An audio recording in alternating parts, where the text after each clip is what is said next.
Hi, I'm Tilen and I'm here at a beautiful vacation spot in Croatia. There is a beautiful coast with a lot of different boats and so on, and I really enjoy having holiday here. I really enjoy using that thing over there to relax myself a little bit. We'll now go to the main part. I have been using my new Macbook Pro 2018 for a past few days. If you haven't seen my unboxing video, go ahead and check that one before watching this new one. It was the most extraordinary unboxing ever in a car. I'm coming from a Windows computer with Logitech keyboard, which has a very high key travel, and I must admit that I had some problems at the beginning with this new keyboard, especially because of new shortcuts and very low key travel.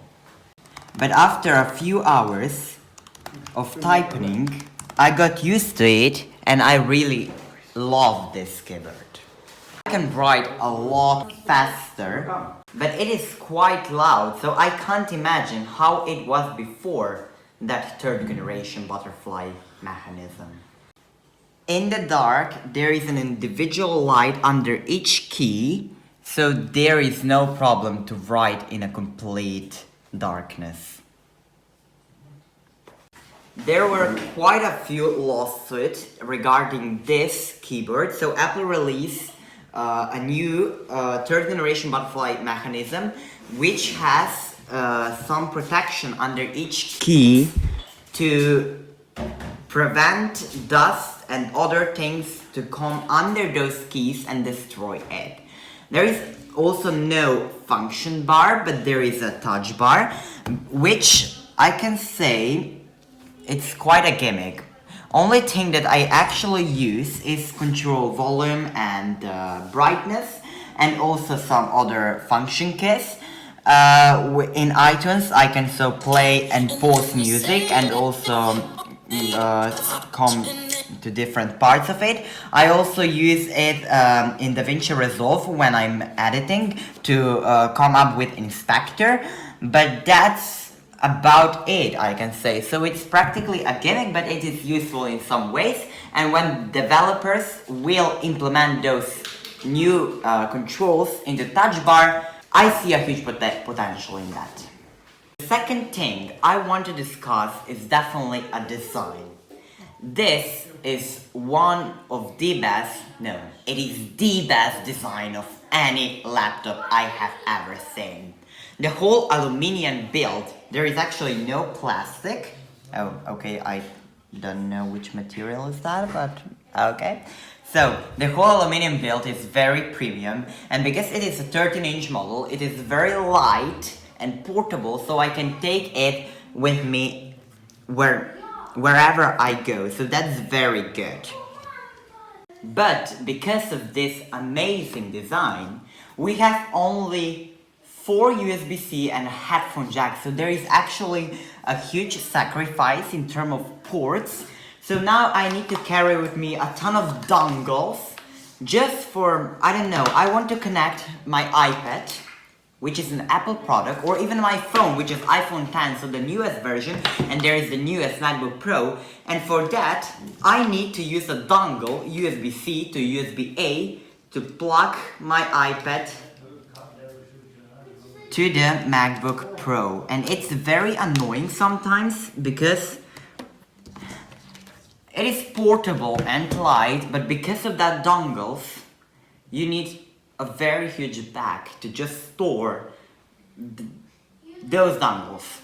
I have a 13-inch model baseline with Intel Core i5, 2.3 GHz, 8th generation processors and 8 gigs of RAM. And when I am editing the video, I actually noticed that my computer started to heat up, especially when I'm converting that video with handbrake.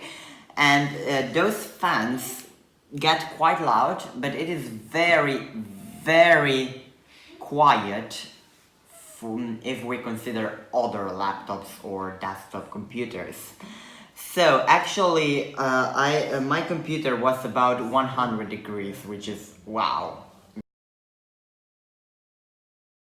While I was rendering a 4K video, the fans were definitely very loud.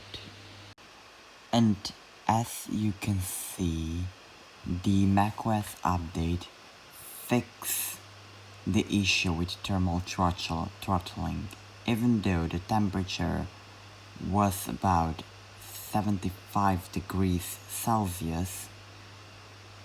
It maintained the base clock speed. But the CPU in my particular model is still too weak and can't show movie preview in real time.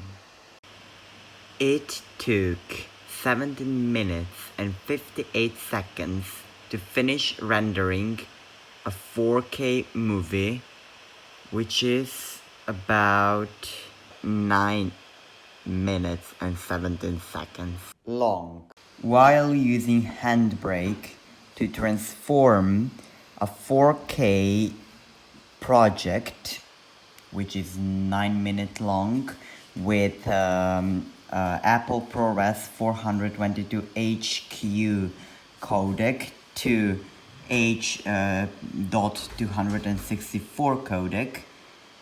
The MacBook Pro gets very hot, but the processor clock was way beyond the base clock, almost entirely on 3.3 gigahertz, which is very good. So throttle gate is definitely fixed.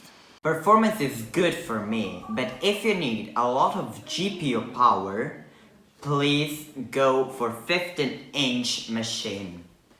Because 15-inch model has a dedicated GPU, and that one just has an Intel Iris Graphics 6655, so it is not a dedicated GPU, it is actually without GPU, I can say. So the thing is that if you want a GPU power, go with 15-inch model or buy a Blackmagic eGPU, which is available for $699. Very expensive, and I don't suggest you to buy this eGPU because it is actually the only GPU that is not customizable, so you are stuck with that GPU inside, and also the GPU inside this eGPU is actually just a middle-class GPU.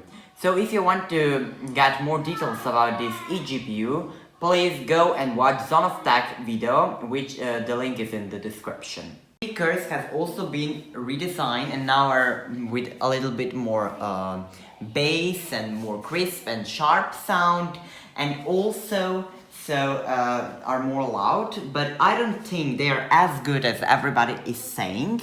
At the maximum volume,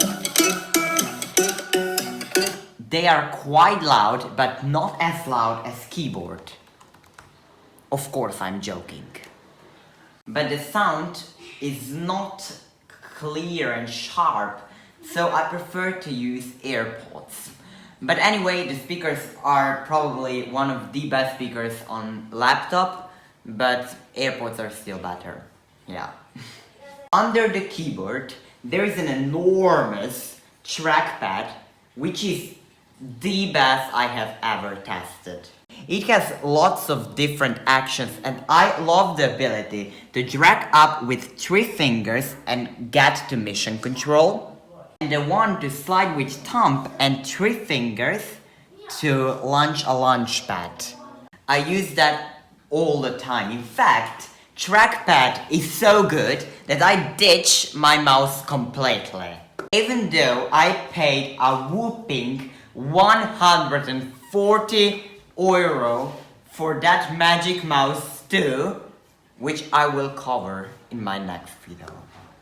This display on this MacBook Pro is also very good, sharp, bright. It is still not 4K, but it supports IPS3 color gamut, and also for the first time on a Mac, we can go to system preferences and then here to the display, and we have True Tone for the first time on a Mac, which adjusts the color, the temperature of of the display based on your surroundings. But I immediately turned that feature off because I work with video and also with photography. So I use Affinity Photo. It is a very good program. You can download it on the App Store. And because of that, I quickly turned off the True Tone. I almost forgot to talk about battery. Battery life is supposed to be 10 hours. It is 10 hours if you're using Safari to browse, to browse a web or something like that, or listen to music or reading some mails and so on. But if you're doing something intense like photo editing or even video editing or something like that, battery life will drain rapidly. That is especially true if you're using Handbrake to compress videos. Here battery life go very quickly, and while I was editing, my battery drained from 100% to 5% in approximately 4 hours. So yeah, battery life isn't as great if you're using some professional apps, so keep that in mind. But battery life is still great for such a tiny device. So to finish, MacBook Pro 2018 is an amazing and very powerful laptop. It has the biggest yearly gain in performance since 2011 with this quad-core processor in 13-inch model and 6-core processors in 15-inch model. If you have a 2016 or 2017 MacBook Pro, you don't need to upgrade to that model. It is not worth it. But if you have a 2015 or older model, now is the perfect time to upgrade to this all new design with a lot better specs with this amazing 2018 MacBook Pro. Thank you all for watching. Bye. If you liked that video, feel free to subscribe and don't forget to click that bell icon to get you notified whenever a new video is ready.